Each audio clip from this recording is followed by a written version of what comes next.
Donc le programme déjà livré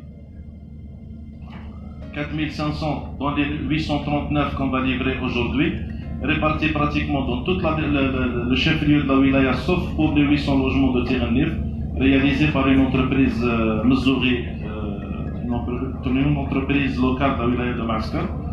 Les projets qui sont en cours de réalisation, les 300 logements SIC avec l'entreprise Dickinson, les projets pour lesquels on va poser la première pierre pour clôturer le programme de l'ADL est réparti sur 2 sites, sur la wilaya de Maaskar et un site sur les 400 sites, donc avec l'entreprise Bayrak et l'entreprise Sal Karatuk. Donc la répartition du programme de l'ADL dans la wilaya de Maaskar, les projets livrés qui clignotent en vert, c'est les 3661. 839 logements livrés, c'est ceux qui sont en train de clignoter en jaune. Et le lancement en travaux des 1850 répartis sur SIC et le chef-lieu de wilaya. On va prendre un exemple sur un projet déjà livré. Sarah Dickinson avec le bureau d'études CEPAM, avec un délai de réalisation de 31 mois qui a été achevé 3 mois avant les délais contractuels.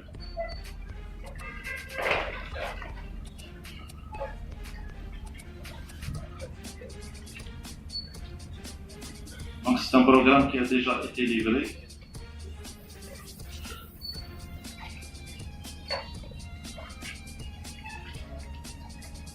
Le programme qu'on va lancer aujourd'hui, là, le site où nous sommes aujourd'hui, c'est un programme de 1100 logements avec l'entreprise Bayer Construction, bureau d'études MB, bureau d'études AMC, des bureaux d'études algériens, avec un délai de réalisation de 3 mois pour un montant de 4 milliards de dinars.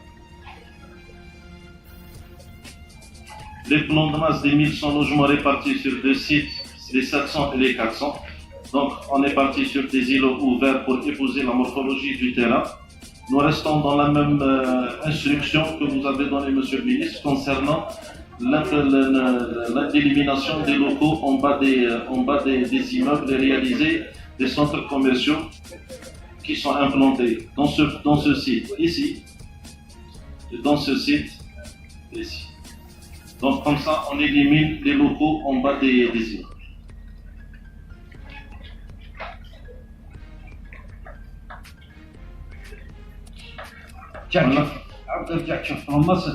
D'accord, vous avez appliqué une sélection, qui m'a dit que les logements, لازم تعطيني الانطلاق تاع les structures du commerce de proximité. Pour que les citoyens نهار يسكن لازم يسير قدامهم ماشي يسير قدامهم un chantier. Parce que je peux avoir la coïncidence de la réalisation de l'équipement pour la population. مع les logements, ça peut pas être هكذا خاطر على بالي دوكا تنتهوا في les logements. كيما العاده نستناو ليكول ومن بعد نستناو لو سونتر كوميرسيال لي سيتويان اونتر طون ما حاجه فيهم الحال. Dans les équipements, ça va être un investissement soit en privé, soit l'ADL même qui va se constituer en investisseur et on partira vers la wilaya pour demander les autorisations nécessaires et partir vers la réalisation.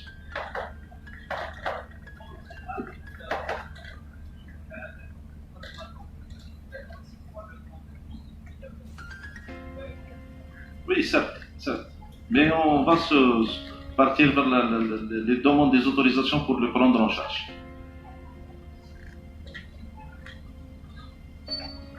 Donc ça, c'est déjà l'état d'avancement.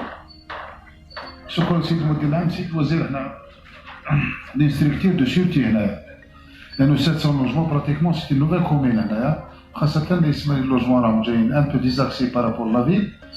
ماذا بينا هنايا على الأقل يسمى une sûreté urbaine et une polyclinique en plus de l'école. Parce que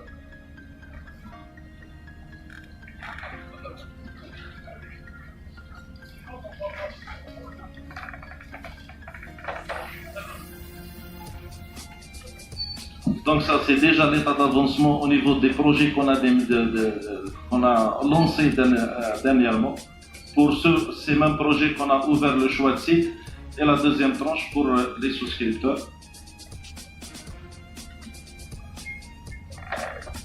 Donc on est parti vers, on est en train de faire les études et les études de sol et lancer les réalisations par îlot. Donc chaque fois qu'un îlot est déjà prêt, on ne va pas attendre les autres îlots pour commencer la réalisation. Ça c'est la 400 logements de le deuxième site. Et merci pour votre attention. Si vous permettez, monsieur le ministre, honorable assistance, on va vous présenter une vidéo qui regroupe les réalisations de l'ADN au niveau de la wilaya. Merci.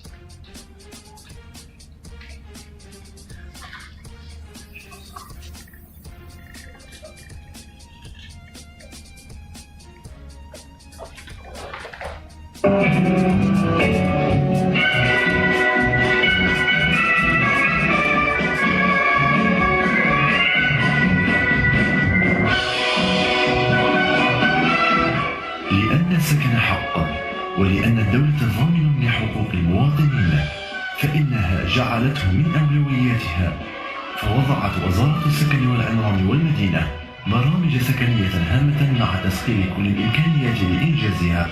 إجمالي سكنات ولاية معسكر هو 6650 مسكن.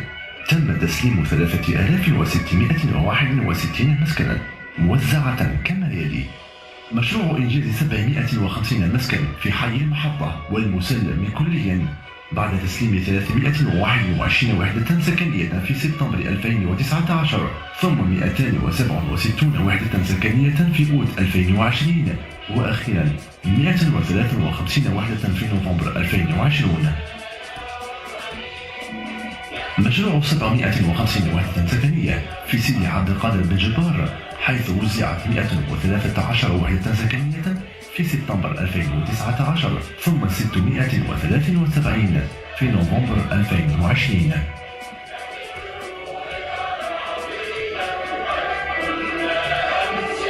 مشروع 400 وحدة سكنية في سيدي عبد القادر بن جبار الحصة كلها سلمت في نوفمبر 2020.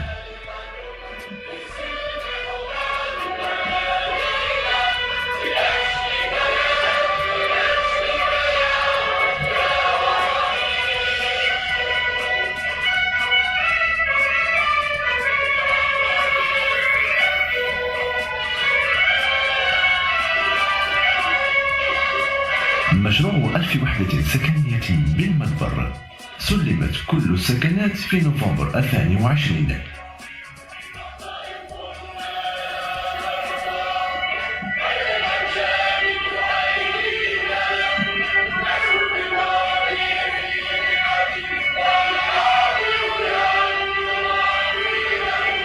مشروع 800 وحدة سكنية بتغنيف سلم منها 532 وحدة سكنية في نوفمبر 2020 بينما ستسلم 268 المتبقية في ديسمبر 2020.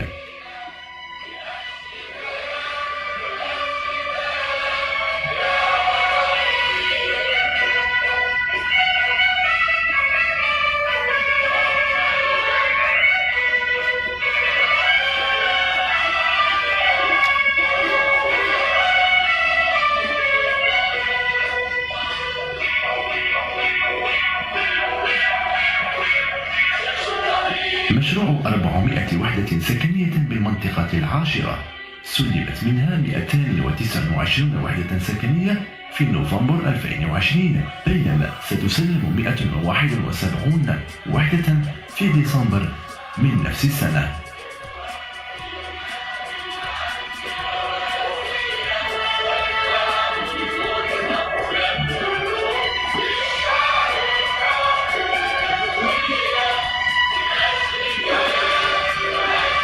مشروع 400 وحدة سكنية بالمحمدية الحصة كلها جاهزة للتسليم في ديسمبر 2020.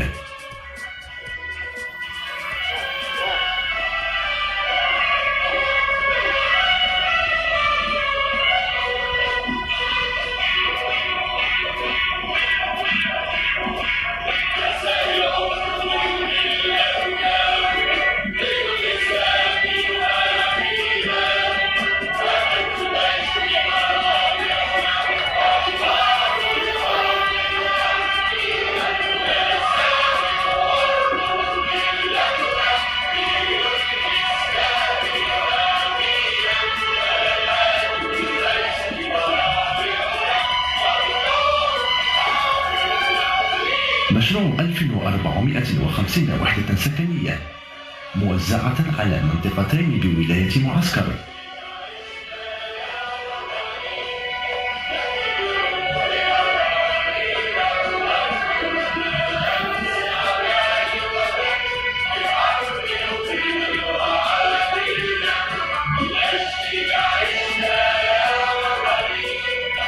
بينما انطلقت أشغال 400 وحدة سكنية أخرى بالسيج.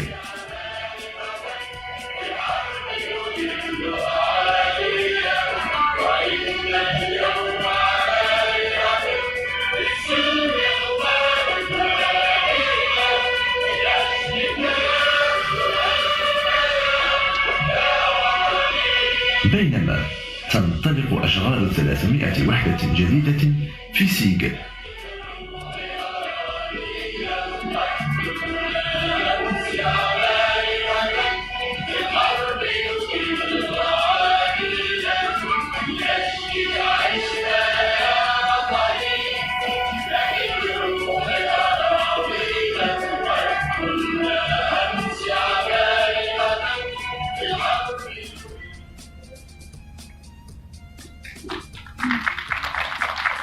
إذن هي الوتيرة المتسارعة للوكالة الوطنية عدن من أجل إسعاد الأسر الجزائرية، وبتوجيهات ومتابعة حثيثة من السيد الوزير من أجل أن تكون في مستوى التطلعات وكما ونوعا. إذن الجزائر الجديدة هي التي لا ولم يرضى بأن يعيش فيها أي مواطن جزائري في كوخ أو بيت تسديري. جزائر يا لحكاية حبي ويا من حملت السلام لقلبي، شغلنا الورى وملأنا الدنا بشعر نرتله كالصلاة تسابيحه من حنايا الجزائر.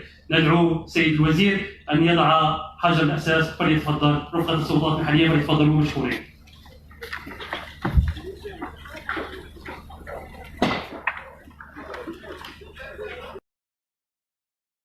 السلام عليكم. لا تنسوا الإعجاب بالفيديو والاشتراك في القناة تشجيعا لنا لنستمر بنشر المزيد إن شاء الله.